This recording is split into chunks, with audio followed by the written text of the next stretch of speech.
Muito bem, estamos de volta aqui para a segunda parte da nossa aula.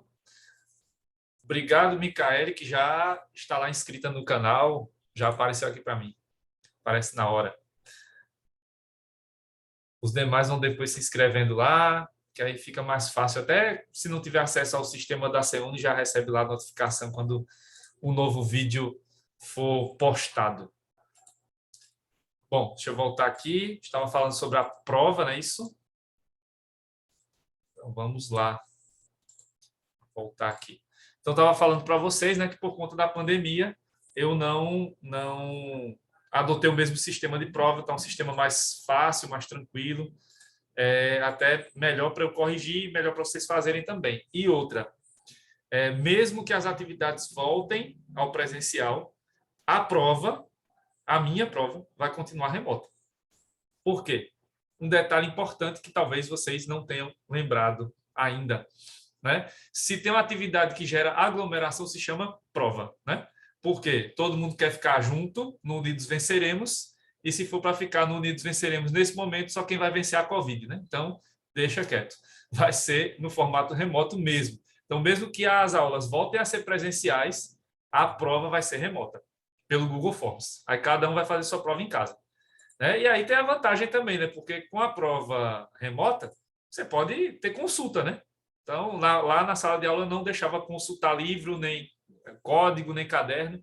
E aí, com a prova no Google Forms, você vai poder consultar. Agora tem que estar ligado no tempo, né? Porque é no tempo da aula, de 8h30 às 10. Passou de 10 horas, não recebe mais a prova, né? Então, não tem um tempo muito grande, não. É o tempo da prova mesmo para fazer. Então, as provas valem de 0 a 10, como eu tinha falado. E vocês já sabem, né? Primeira prova, segunda prova, faltou a prova 1 ou 2, né? Faltou a primeira prova ou a segunda prova, pode fazer a reposição e tem a final. E, além disso, também tem as atividades aqui, né? Que vão valer pontos extras. Só que em consumidor, como o viés aqui é mais prático, geralmente eu peço, no lugar de fazer resenha crítica, para fazer exercícios. Então, eu passo exercícios com base em questões de concurso, em questões da OAB, do exame de ordem, para que vocês respondam, né? E vão ali explicando, né, as respostas. E aí esses exercícios equivalem aos pontos extras. E são aqui, como lá em Constitucional, 3 atividades por bimestre. Então, para a primeira prova, 3 atividades. Para a segunda prova, mais 3 atividades. Se precisar desses pontos, eu vou atribuindo. Se não precisar, se tirou 10, já vai no 10 mesmo. E aí não tem essas atividades, não vai precisar delas, né? Aqui só vai ter atividades a mais, né? Outras que são os relatórios. Como vocês sabem, nesse semestre a gente tem sempre lá o ENIX e a Semana de Direitos Humanos. Então, quando tem ENIX e Semana de Direitos Humanos, eu sempre peço 2 relatórios. Um relatório para o ENIX e um relatório para a Semana de Direitos Humanos. Vai ser a mesma coisa, né? Lá para a segunda prova vai ter esses relatórios. E como vai ter a atividade de extensão, a terceira atividade vai ser essa do minicurso, né? Que provavelmente vai ser um relatório sobre o minicurso. Então, vai ser uma outra atividade, a terceira. Então, vai ser só relatório lá na segunda unidade, né? Na segunda prova. E na primeira serão os exercícios que vocês vão fazer. Essas atividades nunca são feitas na sala de aula virtual. Eu sempre passo a atividade para vocês entregarem na semana seguinte, se é um exercício. Se é um relatório, eu sempre passo para ser entregue 15 dias depois, ou algo do tipo, né? Então, sempre são atividades para fazer fora do momento da aula, certo? Para a gente não perder muito tempo aqui. Então, é dessa maneira que serão aqui as avaliações e também as atividades que valem pontos extras, certo? Aí, deixa eu voltar aqui para os slides, porque eu já deixei a data da prova, ou as datas das provas definidas. Justamente porque aqui nós só temos uma aula por semana, então fica mais fácil de estabelecer essas datas. Então, aqui só lembrando, né, o horário, nossas aulas sempre às terças, das 8h30 às 10. Só se a gente eventualmente precisar completar algum assunto ali antes da prova, é que eu pego a última aula antes da prova e vou um pouquinho mais à frente. Vocês sabem que a aula vai até 10h10, mas eu vou sempre às 10. Aí pode ser que eu vá até 10h10, 10h15, mas não é toda a aula isso não, é só uma vez ou outra. Aulas remotas até o dia 24, do dia 31 em diante, as aulas vão seguir um modelo decidido pela direção com base na decisão da maioria dos alunos de cada turma. Como eu vi que aqui a maioria decidiu pelas aulas remotas, então provavelmente vamos seguir assim até o final, né, com as aulas remotas. Como a gente já falou na primeira parte, diante das circunstâncias atuais e provavelmente futuras, foi a melhor decisão a ser tomada por vocês. E aí as avaliações vão ser nas semanas de prova, logicamente. E aqui, como a gente não tem 2 aulas por semana, como era lá em Constitucional, então não tem como fazer revisão para a prova e prova. Já vai ser logo a prova. A revisão vai contar lá como os exercícios, né? Vocês já vão fazer os exercícios como se fossem ali revisões em partes para a prova. E aí as nossas avaliações vão ser nesses dias. A primeira prova no dia 21 de setembro e a segunda prova no dia 23 de novembro, dentro das semanas de prova, certo? Então, se quiser anotar, já anota aí, porque essas serão as datas das nossas avaliações. Primeira prova, dia 21 de setembro. Segunda prova, dia 23 de novembro, sempre no horário da aula, das 8h30 às 10, certo? Aqui ainda não. Deixa eu voltar lá para a parte do plano de ensino. Bom, então aí o relatório da atividade de extensão, né, que vai ser do minicurso. Aqui está a descrição, isso tudo está detalhado nesse plano de ensino, vocês já têm acesso a ele desde a semana passada. Depois vocês olham com mais calma e vão vendo ponto a ponto o que eu estou resumindo aqui, tá? Aqui a descrição das provas, aqui a descrição das atividades, né, como serão aí as nossas aulas, né, a ordem dos assuntos, e aqui chegamos à bibliografia básica. A bibliografia, né? Aqui também tem bibliografia básica e complementar. Como vocês já sabem que eu já falei disso lá em Constitucional, quando falamos da básica, são os livros que eu uso sempre nas aulas. E é daí que vocês vão tirar aquele livro que vocês vão escolher para ser o livro guia de vocês no direito do consumidor, certo? Aqui eu sempre passo 6 indicações, né, para direito do consumidor. E aqui, diferente de Constitucional, não tem muito do que duvidar, certo? Porque lá vocês ficavam inseguros. Qual é o melhor livro, tal? Aqui todos os livros eles são equivalentes. Os autores, em geral, tratam dos temas mais ou menos de maneira parecida. Então, qualquer um desses livros vai ser muito interessante para vocês. E aí eu lembrei, não precisou nem a Maria Otonielli me lembrar, porque ela falou disso, eu me lembro da pergunta, né? Que ela disse que tem um livro do Felipe Braga Neto, da 14ª edição. Então, é 2019, a 14ª edição. Aqui eu coloquei os livros nas edições mais recentes. Aí vocês observam, por exemplo, o Antônio Herman Benjamin está com a edição desse ano.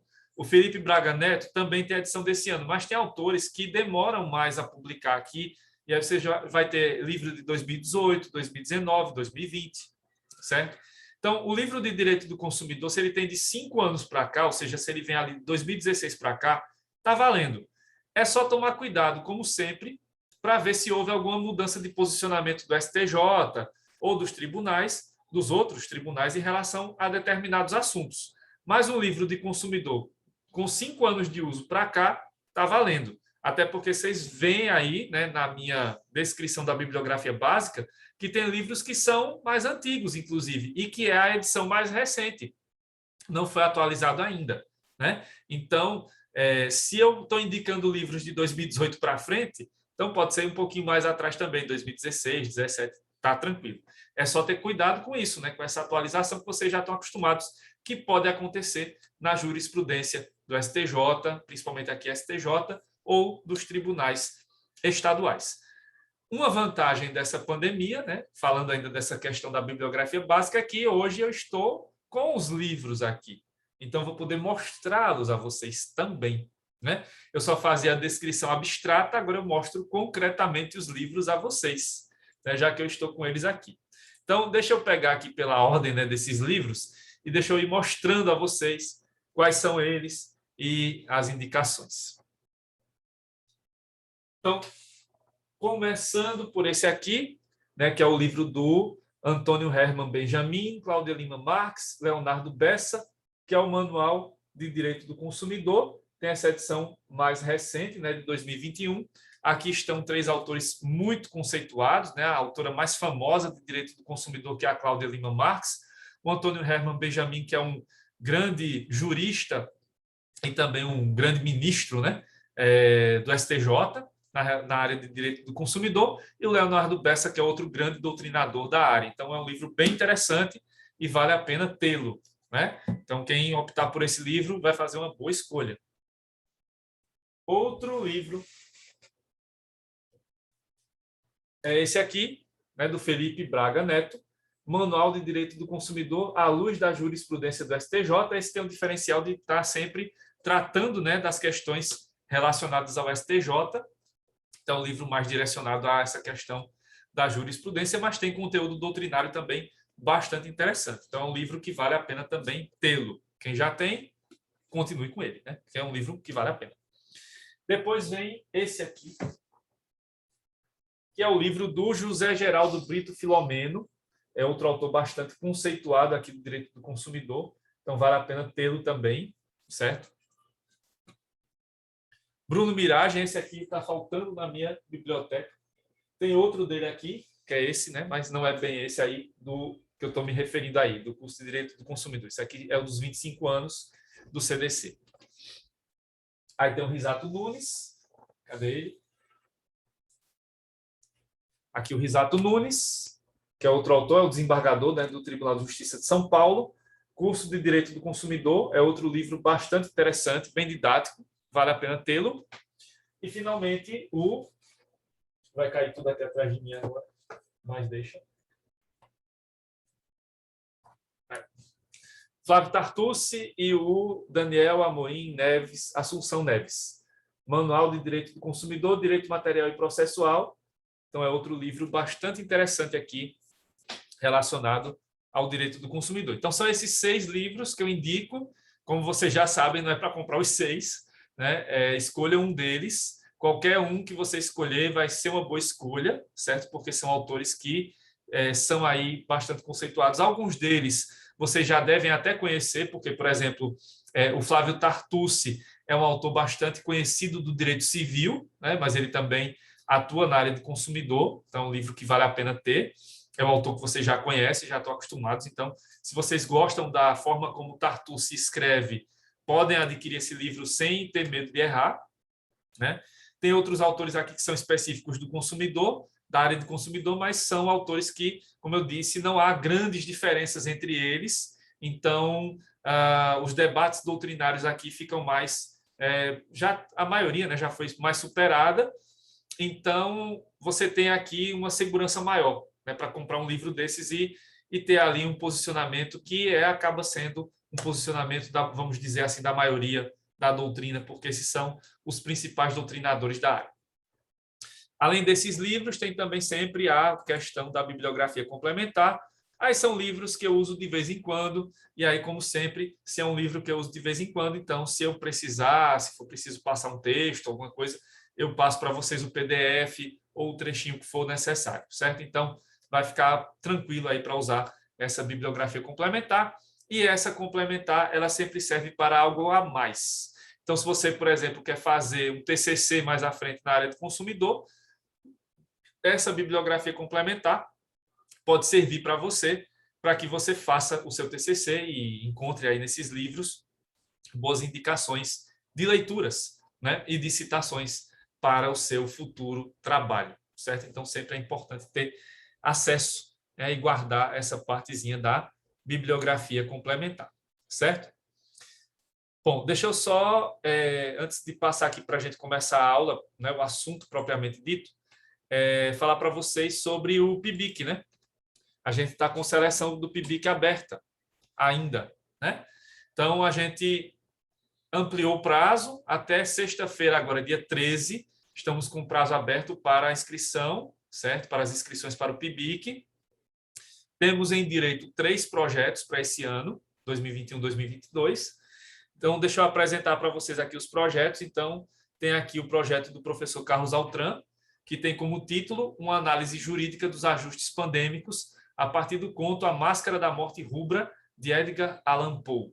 São 2 vagas para esse projeto, então, se vocês tiverem interesse, se inscrevam para ele. Tem outro projeto que é meu aqui do Direito Constitucional, que tem como título Novo Constitucionalismo Latino-Americano, Decolonialidade, Multiculturalismo e o Resgate da Importância dos Povos Indígenas e Negros na formação de Brasil, Argentina, Chile e Bolívia. São 4 vagas. Cada um que vier, né, cada candidato aí que for aprovado, vai ficar responsável por tratar de um desses países, Brasil, Argentina, Chile ou Bolívia. Então, outro tema interessante aí para quem, né, tem familiaridade com o direito constitucional e quiser se aprofundar, aí está. E tem outro projeto que é meu e da professora Elaine, que tem como título A Colonialidade no STF Brasileiro e os Povos, Etnias e Comunidades Tradicionais. Aí nós vamos ter 3 vagas disponíveis. Então, vejam, tem bastantes vagas disponíveis. Escolham aquele projeto que mais interessar a vocês e se inscrevam, né? As inscrições estão abertas, né? É só mandar o material necessário para o e-mail da coordenação de pesquisa e o que é necessário para se inscrever, o comprovante de matrícula deste semestre e a ficha de inscrição devidamente preenchida com seus dados e com o projeto que você escolheu para participar. A prova vai ser na próxima semana, no dia 18, quarta-feira, às 10 horas da manhã, e vai ser em formato remoto, pelo Google Meet, pelo Google Forms. Né? Vamos ter a reunião, e aí a reunião preparatória, e depois a gente sorteia o tema da prova, e aí vocês vão fazer a redação com um dos temas que forem sorteados. Lembrando que aqui no edital tem os temas já colocados, né? São 3 temas, e na hora eu vou sortear um dos 3 temas para vocês fazerem a redação. Lembrando, o PIBIC dura 1 ano, né? Começa agora em agosto e vai até julho do ano que vem, conta como certificado de pesquisa, então, você, no final do projeto, tem direito a um certificado de 40 horas de pesquisa, vai poder apresentar o trabalho na fase inicial, já no ENIX deste ano, isso conta como extensão. No ano que vem, quando terminar o projeto, vai apresentar o projeto finalizado no ENIX do ano que vem, conta também como extensão. Fora que isso pode contar como publicação e, geralmente, os alunos do PIBIC sempre se dão bem no TCC. Então, é mais uma oportunidade aí para vocês aproveitarem. Aproveitem que vocês estão ainda no 6º período, né? E quem quiser, participe. Tem vaga sobrando, né? Tem aí até sexta-feira para vocês escolherem qual vai ser o projeto. Então, participem, aproveitem a chance, né? Porque depois fica mais complicado, né? Se deixar para o ano que vem, já vai ser o 8º período, aí vocês já vão estar pensando em outras coisas, OAB, TCC. Então, a hora é essa, né? De participar. Se ainda não participaram, participem. Quem está concluindo esse semestre pode participar? Infelizmente não, né? Quem estiver no 10º e for aqui desperiodizado, não, porque o PIBIC dura 1 ano. Só pode ser até o 9º período. Se você estiver ainda no 9º, aí você pode participar. Se você já estiver no 10º e só pagando as últimas disciplinas, aí infelizmente não dá mais. Mas aí vai ter uma última opção para quem está já no último semestre, que é o grupo de estudos. Semana que vem a gente lança, né? Não é a mesma coisa do PIBIC, lógico, mas aí vai dar direito também a horas de pesquisa, né? Mas o PIBIC realmente só para quem está a partir do 2º período até o 9º, né? Aí quem já está no 10º não dá mais, porque não teria como desenvolver a pesquisa toda, né? Já que a pesquisa dura 1 ano. E aí só teria 6 meses para fazer o trabalho, certo? O edital aqui, esse que eu estou mostrando a vocês, está disponível no site da CEUNI. É só entrar lá no site, na página inicial, desce um pouquinho, já vai estar lá o edital. Então, aí você tem acesso a todas as informações do edital lá. Inclusive, esses 3 projetos, os assuntos, né, que vão cair, bibliografia, está tudo lá colocado bem direitinho. Então, aproveitem aí, pensem direitinho e se inscrevam. E o e-mail, vocês, de nada. E o e-mail, deixa eu colocar aqui para vocês. Vocês já devem saber, mas só para confirmar, que é o e-mail da coordenação de pesquisa.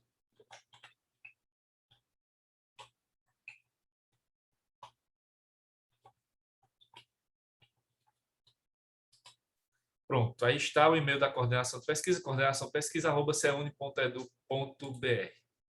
Certo? Professor, eu tenho muita vontade de fazer o PIBIC, mas eu tenho medo de não dar conta por causa do trabalho. Tu acha que quem trabalha dá conta? Consegue? Consegue, consegue. É só se adequar às reuniões e fazendo as pesquisas, dá tempo de fazer. A gente geralmente coloca uma reunião por mês, então dá tempo, dá para fazer tranquilamente. Dá para se adequar, viu? Tá. Deixa eu só desligar. Eu vou sair, não. Eu vou só desligar o vídeo aqui para poder arrumar a estante aqui atrás, porque está tudo caído. Então, deixa eu só virar aqui, mas eu estou ouvindo vocês. Qualquer dúvida é só perguntar que eu respondo, tá? Se quiserem, podem falar aí. Estou ouvindo vocês. Fala que eu te escuto.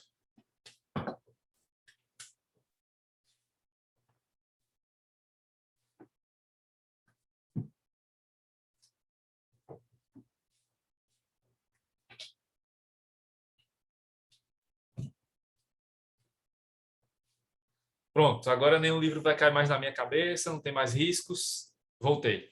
Pronto, agora vamos para o conteúdo. A gente não vai perder tempo aqui, né? Então vamos começar a nossa aula hoje. Já que é uma disciplina curta de 40 horas, então não vamos perder tempo. Então vamos lá. Então, começando, a gente vai ter hoje, né, uma visão mais geral aqui sobre o nosso tema. Então vamos Ô, para a professor, evolução. Oi? esses slides você pode enviar, tipo, um pouquinho antes da aula, porque às vezes a gente gosta de imprimir para ficar copiando uma coisa ou outra. Ah, eu posso mandar, posso mandar. Esse ainda Tá não, joia. né? Esse aí vai ser Não, tranquilo. depois, Viu? mas quando terminar o assunto, eu já mando. E aí, geralmente, eu mando o slide já completinho para vocês, então você já consegue imprimir antes para acompanhar. Pronto. Tá joia, obrigada. Nada. Então, aqui a gente vai ter nessas primeiras aulas, né, nessa aula de hoje, na próxima terça, uma visão mais geral sobre o direito do consumidor. Então, a gente vai ver aqui a evolução histórica e outros aspectos mais gerais sobre o direito do consumidor. Então, a gente vai começar pela evolução histórica, mas, claro, eu não vou falar aqui de Código de Hammurabi, então é uma coisa bem, né, só uma pincelada aqui, né? Origens remotas, então você vai ver lá Babilônia, Índia, Roma. Isso aí vocês viram em responsabilidade civil, né? Que tinha lá Código de Hammurabi, Código de Manu, Lei das 12 Tábuas. Isso aqui não entra tanto para direito do consumidor, né? Porque nessa época não havia relação de consumo perfeitamente configurada, né? O que a gente tinha nessa época? Formas primitivas de produção manual e consumo reduzido, né? Tudo se baseava no escambo, ou seja, na troca de mercadorias e até mesmo de pessoas, porque havia lá os escravos que podiam ser vendidos, doados, enfim. A compra e venda aos poucos vai sendo incorporada às sociedades à medida que o dinheiro começa a circular e ocorre a expansão do mercado de consumo. Então aí o contrato de compra e venda vai assumindo, né, esse papel mais preponderante, isso nas relações civis. Então a gente não associa tanto, né, por isso são origens remotas.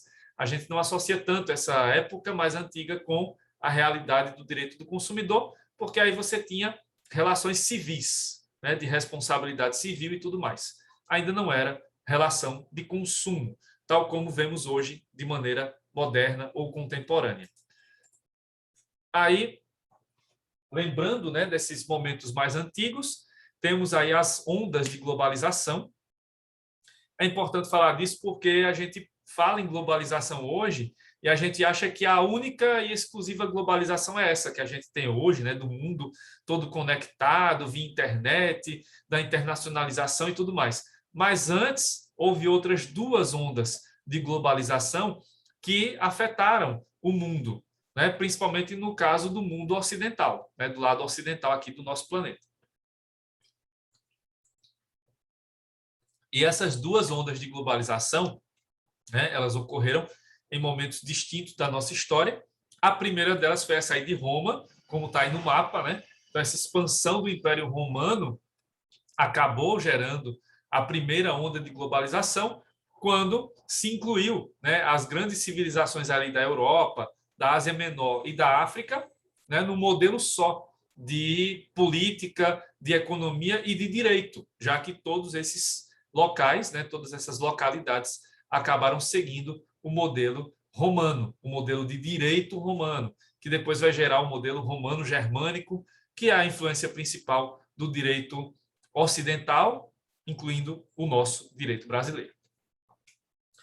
Depois, né, muitos séculos depois, vem a segunda onda de globalização, que foi causada pelas grandes navegações de novos europeus, né, iniciando ali com portugueses, com espanhóis, depois entrando holandeses, franceses, ingleses, alemães, né? Então, as grandes navegações ampliaram ainda essa questão da globalização e foram até a Ásia, né, até o Japão, ali, a China, o Extremo Oriente, e depois vieram para as Américas, né, com a invasão do nosso continente e a África também. Então, as grandes navegações acabaram gerando a chamada segunda onda de globalização. Então, a nossa atual, né, essa globalização começa ali com a queda do Muro de Berlim e tal, então ali do início dos anos 90 para cá, já seria a terceira onda de globalização e não a primeira. Então, são 3 ondas de globalização que aparecem aí na nossa história.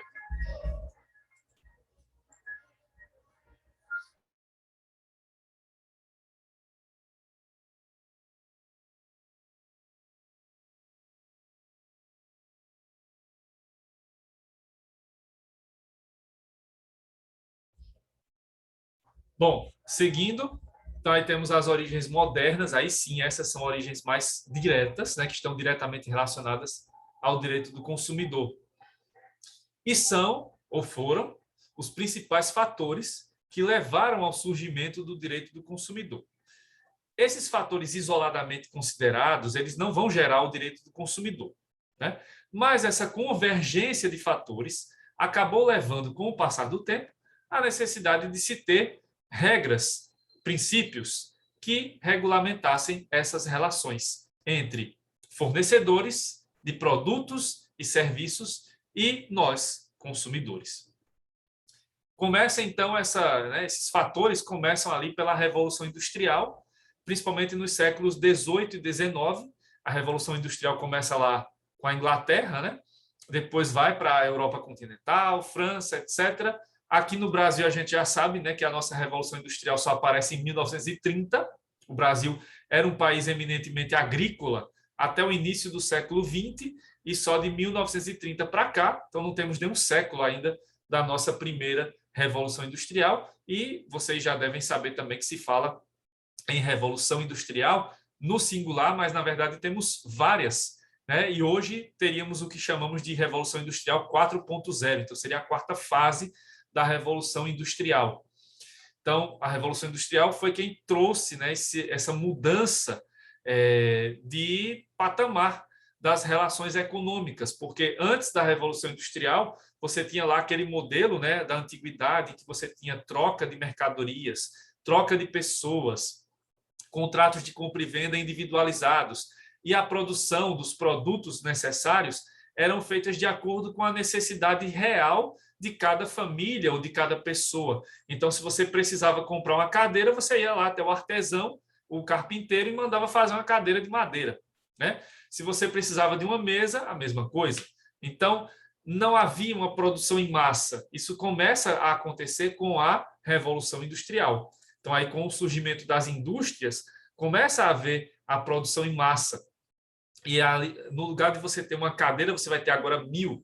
E aí você vai ter um local para a venda dessas cadeiras. E você vai poder ter 1.000 cadeiras idênticas que vão ali ser vendidas para 1.000 pessoas diferentes ou para grupos de pessoas diferentes. Então, isso muda a forma como se trata a economia. Isso muda radicalmente as relações econômicas entre as pessoas. Isso, então, foi um fator determinante que começa ali a trazer essa necessidade de se ter as chamadas relações de consumo regulamentadas. Claro que não, isso não aconteceu logo no início, né? Isso vai levar tempo, séculos, décadas para que aconteça. Outro fator preponderante, predominante aqui foi o liberalismo econômico, né? A doutrina liberal, né, que traz o dogma da autonomia da vontade, a liberdade de contratação e a igualdade jurídica formal entre os contratantes. Então, nessa época da Revolução Industrial, estava ali junto a corrente filosófica do liberalismo. E o liberalismo, visto sob a perspectiva econômica, traz esses 3 pilares. Primeiramente, a autonomia da vontade, né, que é um dogma fundamental no direito civil, até hoje. A questão da liberdade de contratação, para que as partes decidam livremente quem vão contratar, né, e de que maneira vão contratar. E a igualdade jurídica formal entre as partes, aquela velha história, né, de que todos são iguais perante a lei. Então, ainda é a igualdade formal aí, não é a material. Isso, aliado à Revolução Industrial, vai trazer aspectos fundamentais para, no futuro, né, termos o surgimento do direito do consumidor. Outro fator, né, é o chamado surgimento da sociedade de consumo em massa, que foi gerado justamente pela Revolução Industrial, com a expansão do comércio, a proibição da escravidão e o desenvolvimento da publicidade. Então, 3 fatores estão aliados, né, ao surgimento da sociedade de consumo em massa.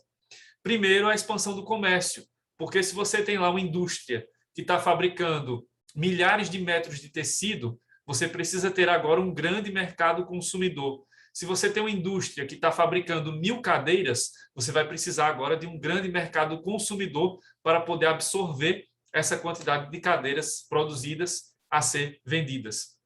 Então, o comércio começa a ser expandido entre as cidades e entre os países. Por outro lado, ao longo do século XIX, os países vão começando a abolir a escravidão, vão começando a proibir a escravidão. E os ex-escravos passam a ser agora trabalhadores, em tese, né? Eles passam a ser trabalhadores, passam a ganhar dinheiro e vão começar a entrar no mercado consumidor. Isso aconteceu antes, né, com as mulheres, com as crianças que trabalhavam, e agora, já no século XIX, começa a aparecer a proibição da escravidão, e com isso os escravos vão se convertendo em trabalhadores. Isso vai gerando renda, mesmo que mínima, e isso vai gerando também uma rotatividade na economia para que esses ex-escravos, agora trabalhadores, possam participar da economia, possam também comprar, possam adquirir bens de consumo.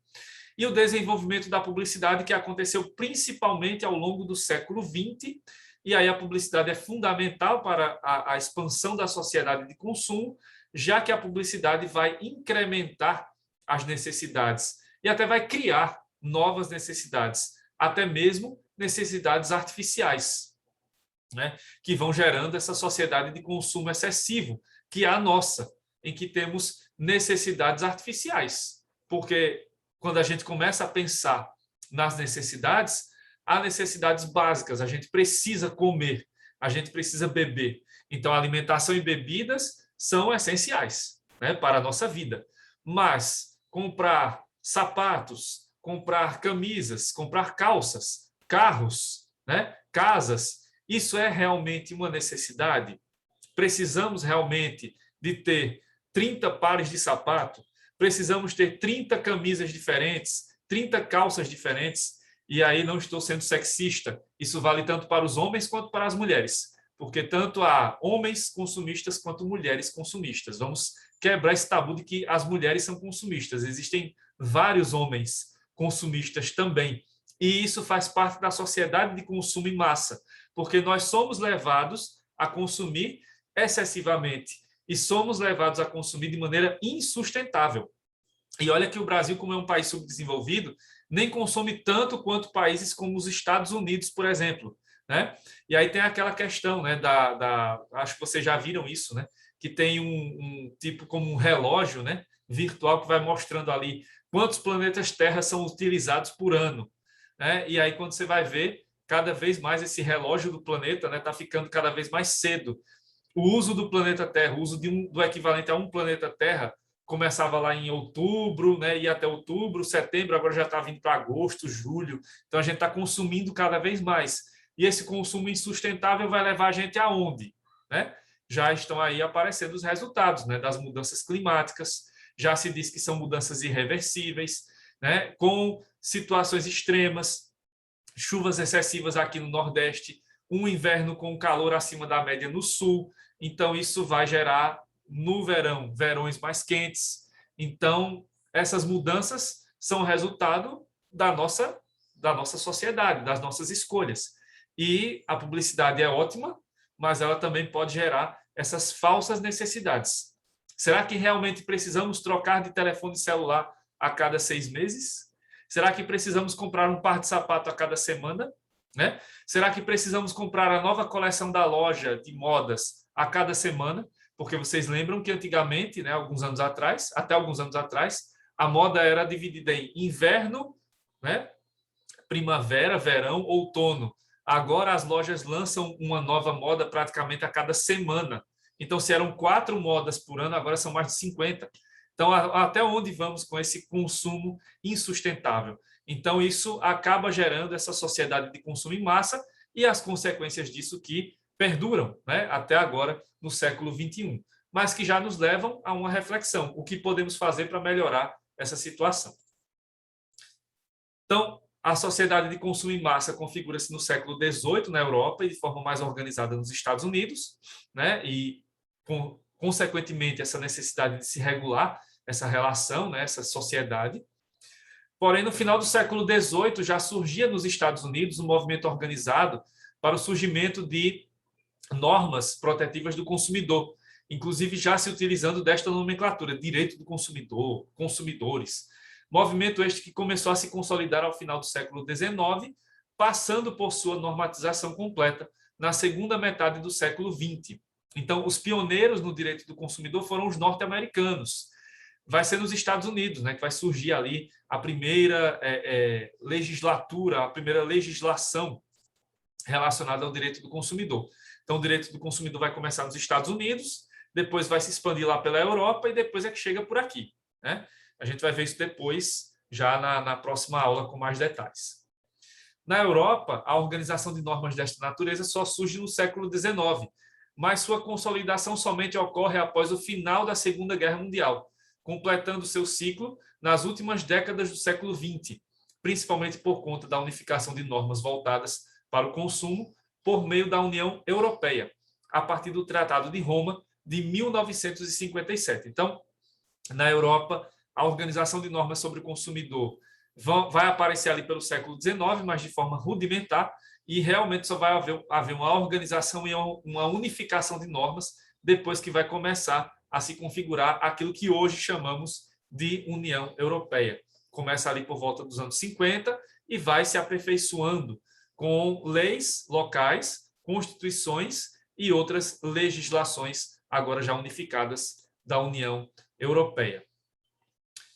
Outro ponto, né, aqui que leva a essas origens modernas é a necessidade de proteção do consumidor em razão dos riscos inerentes à produção, práticas abusivas, insuficiência da responsabilidade civil subjetiva, publicidade ilícita, vícios e acidentes de consumo, falta de informação. Então, tudo isso são os efeitos colaterais dessa sociedade de consumo em massa.